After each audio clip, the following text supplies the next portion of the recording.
Get ready to bang your head and grab a handkerchief because it's time to rank the albums of Finnish melodeath legends Insomnium. Are you crying? Am I crying? No, I'm not crying.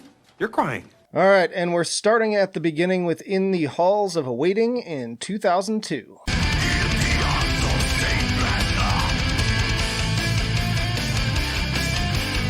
Beautiful album and incredible debut, like great mix of riffs and atmosphere, and still carrying the torch for that more 90s era Gothenburg sound of albums like The Gallery and The Jester Race. Love the moody yet folky opener Ill-Starred Sun, which really conjures imagery of nature similar to the album art. Fantastic dueling guitar lines on Medela and the slow build from the acoustic of The Elder. Black Waters is just an endless barrage of hooks and just a captivating piece of work right up there with the classics for me. I have such a soft spot for the sound because they really don't make albums with this exact vibe anymore. Not perfect, but really close. I'm actually putting this up at fantastic. And worth noting too that this was one of the most difficult discographies to rank so far, as they have no bad albums, like only varying by slight degrees between each one. But as always, I find this to be a much more interesting exercise and discussion when I still force myself to use at least 4 tiers. That said, let's move on to Since the Day It All Came Down in 2004.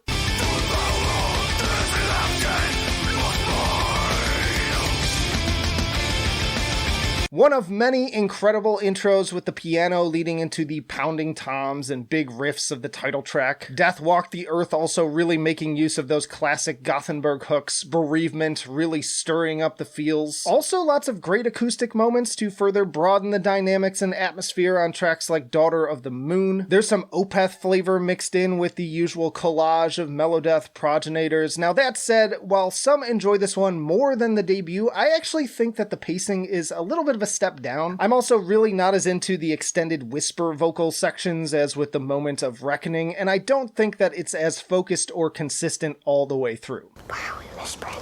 Because I'm not right, I'm wrong. Trim it down a few minutes and it's a masterpiece, but as it stands, still excellent. I'm putting this one at great tier. Next up is Above the Weeping World in 2006.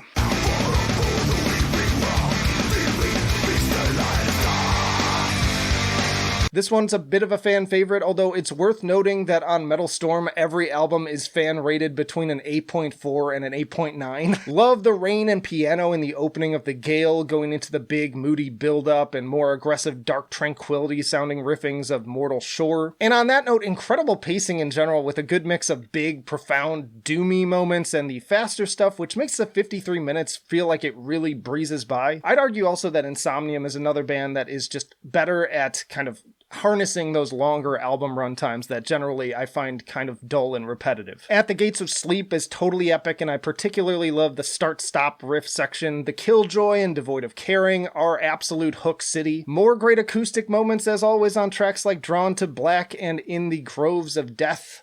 Putting this one at perfection tier. Easily earned. Then we add Across the Dark in 2009.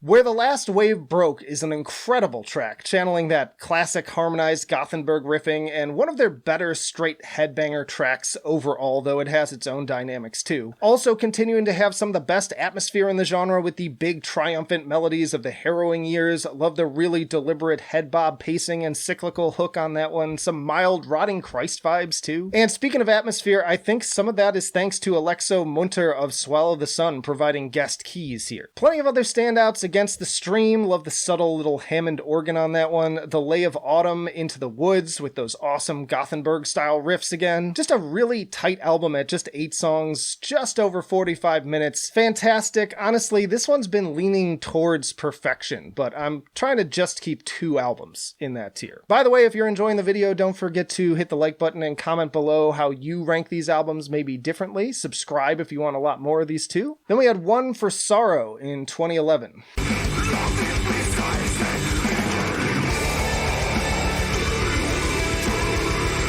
This was their first release through Century Media, and the intros just keep getting better and better with that mix of pounding toms and drifting leads. They really tripled down on the melodic elements and atmosphere with this one, both in the triumphant classic In Flames reminiscent riffs and additional incorporation of strings. That hook on Song of the Blackest Bird is enough to make you throw up your horns and cry like a baby at the same time. But then you've still got heavier elements like the chugging verses of Only One Who Waits or Every Hour Wounds and driving rhythms of Unsung. Tons of passion and energy are just pouring out of this thing with fantastic production that continues to get better with each album. And there's always some new exciting and memorable hook just around the next corner. The only part that's maybe slightly weaker here is the clean vocals for some reason, but it's not enough to ruin what is otherwise a no downtime album, putting this one also at fantastic. Big release here was Shadows of the Dying Sun in 2014.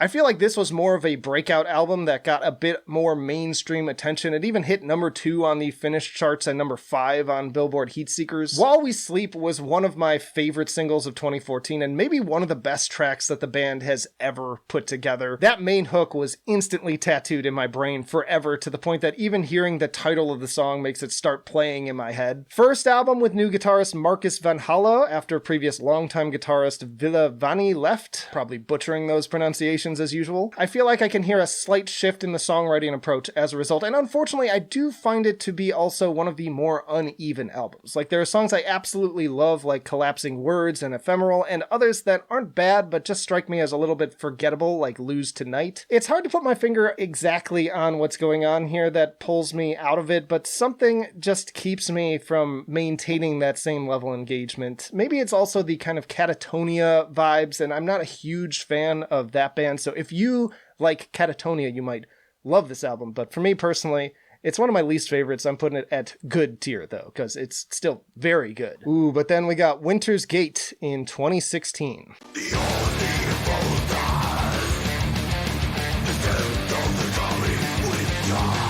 Now, even before I would consider myself an Insomnium fan, I absolutely loved this album. It was one of my favorites of that year. And at the time, all previous outings had kind of left me bored and ready to take a nap. It wasn't till later that I really kind of caught on with the rest. What's wrong with you?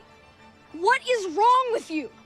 But with Winter's Gate, they started me down the road to changing that perspective. This is a singular composition running just over 40 minutes and is one of the most impressive achievements of 2016 and probably Insomnium's finest hour. It's both heavier and more progressive than anything that they had embarked on before. The second movement in particular, with its bouncy riffs and mixed vocals, just screams Ackerfeld, albeit with some like Moon Sorrow epicness thrown in. The ethereal synths are absolutely breathtaking, creating a massive stormfront of sound with the thunderous drums and raging torrents of guitar. Careful implementation of acoustic, piano, and certain riff structures add an incredible amount of texture and atmosphere, and even the more subdued movements feel impassioned and interesting as a result. Still my favorite Insomnium album, and I love how concise it is too. This one's going to the top of perfection. Next up, Heart Like a Grave in 2019.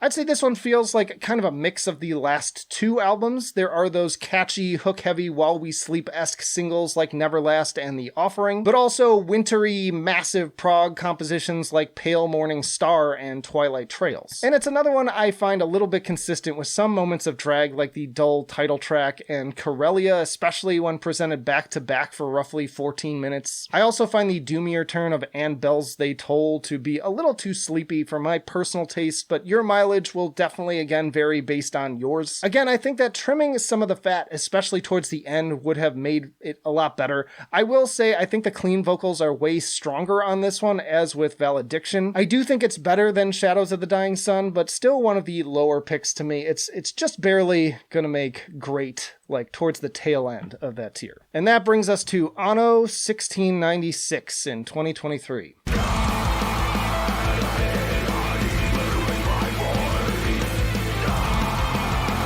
The title track feels like it picks up largely where the mostly acoustic Argent Moon EP left off before launching into arguably one of their most intense screaming sections to date, like a veritable volcanic eruption of pent-up angst. Some of the guitar work is again reminiscent of Rotting Christ, which is appropriate since Sakis Tolis actually does do guest vocals on White Christ, going for a slower, folky kind of swing and emphasis on atmosphere over riffs.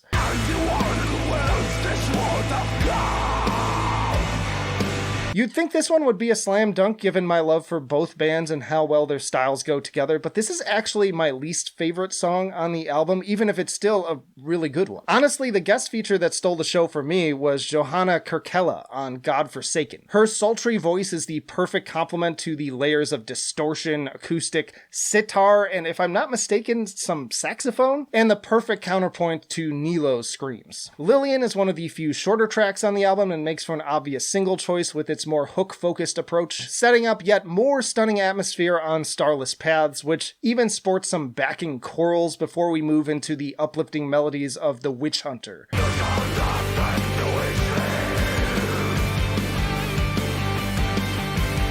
And then as the unrest transitions into the rapids, it may seem like we're going to end on a softer note, but really this is one last setup for a final explosive catharsis that is just wonderful to behold. A pretty unique album in their discography, I would say, and this, again, has really been one of the hardest tier lists I've done for just how consistently great all of these albums are for different reasons. And with time, their positions may change even more, but for now, I'm putting this one at the top of great tier. Y'all check out this playlist for more melodic death metal related rankings and videos, and let me know down in the comments how would you rank these albums differently. But that'll do it for now.